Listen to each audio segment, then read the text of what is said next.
forged their way for blacks to fly missions in the Army Air Force, another group of blacks near the Tuskegee Institute were used as human guinea pigs from 1932 to 1972. 40 years.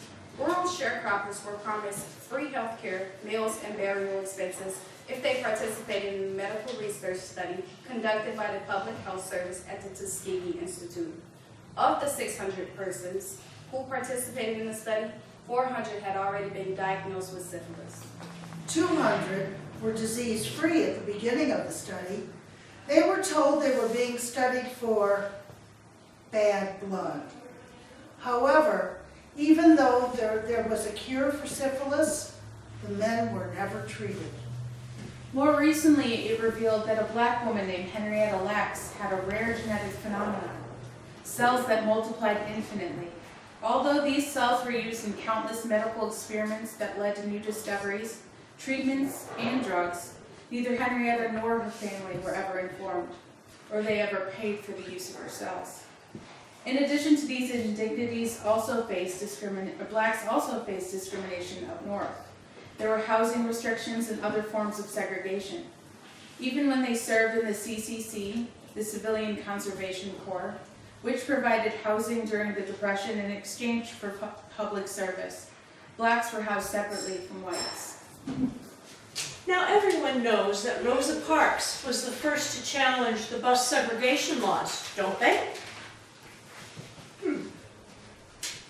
But she really wasn't.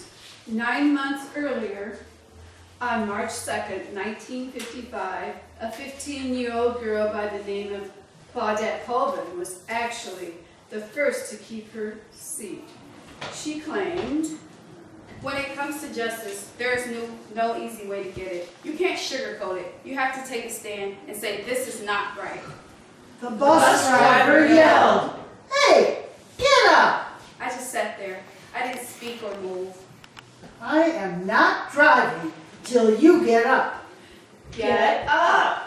Why don't you get up, girl? I don't have to. I paid my fare. It's my constitutional right. Claudette was hauled off the bus by 3 policemen, taken to jail, and charged with violating the Constitution law, disorderly conduct, and assaulting an officer. She was placed on probation for a year. When asked why she wouldn't move, she answered, because we were treated wrong, dirty, and nasty. So why didn't she become the face of the bus boycott? It wasn't until 9 months later that Reverend Martin Luther King declared, Enough is enough. Rosa Parks, a middle-aged factory worker, also refused to give up her seat. She too was arrested. It was felt that her arrest was, as a middle-aged factory worker, would affect people more than the angry teenager.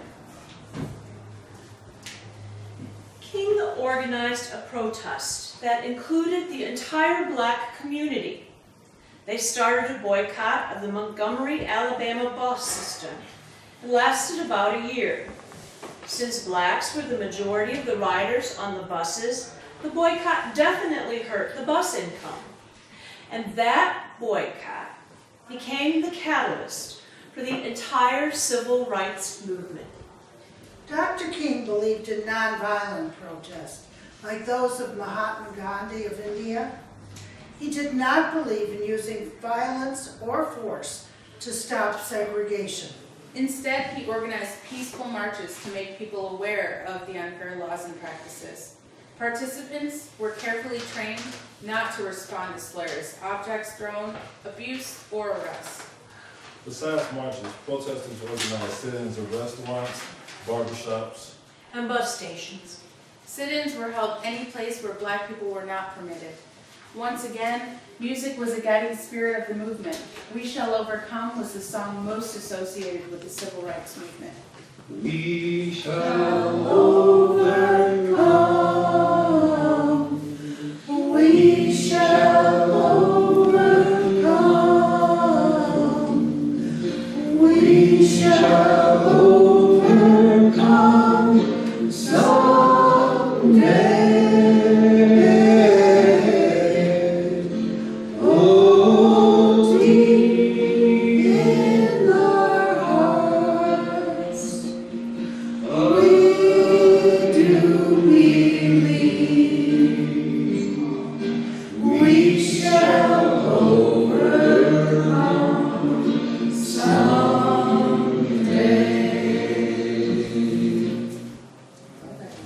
While the protesters were peaceful, the people who discriminated were not.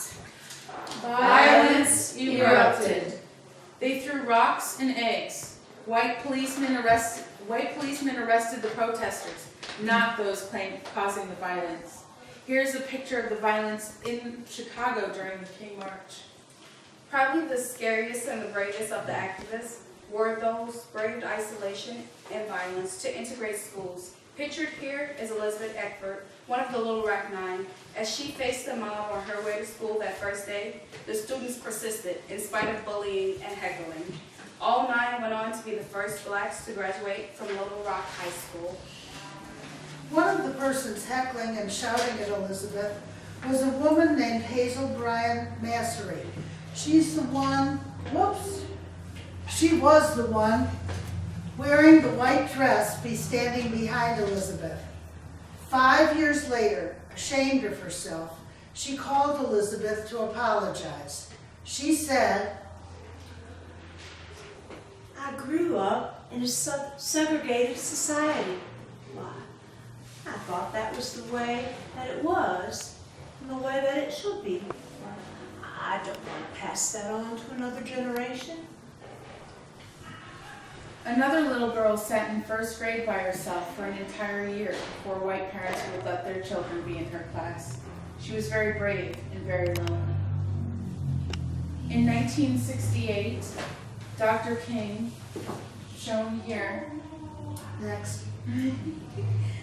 with civil rights activists Jesse Jackson and Ralph Abernathy, was shot in this very spot by assassin James Earl Ray.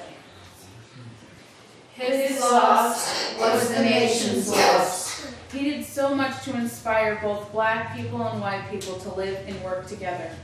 His most famous speech was, I had a dream. This speech was presented at the march in Washington, D.C. in 1963. More than 25,000 people, 250,000 people were crowded into the Capitol Mall as he uttered these words.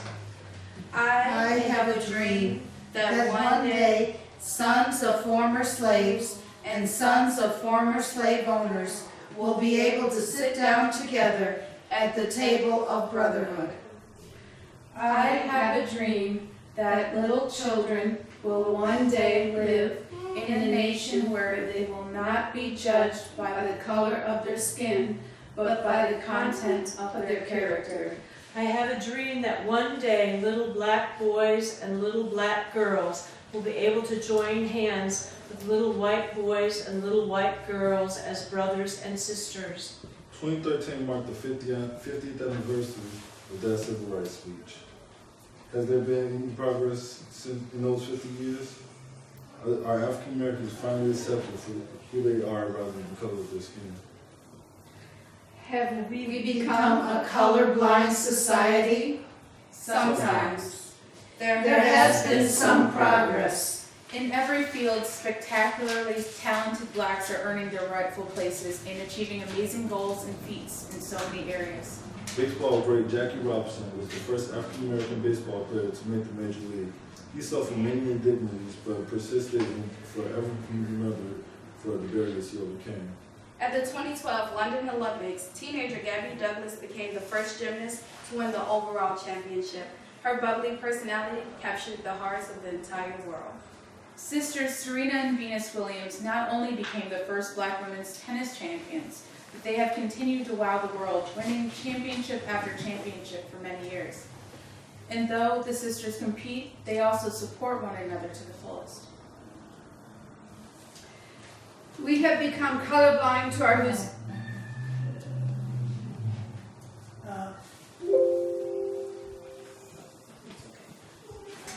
Thank you.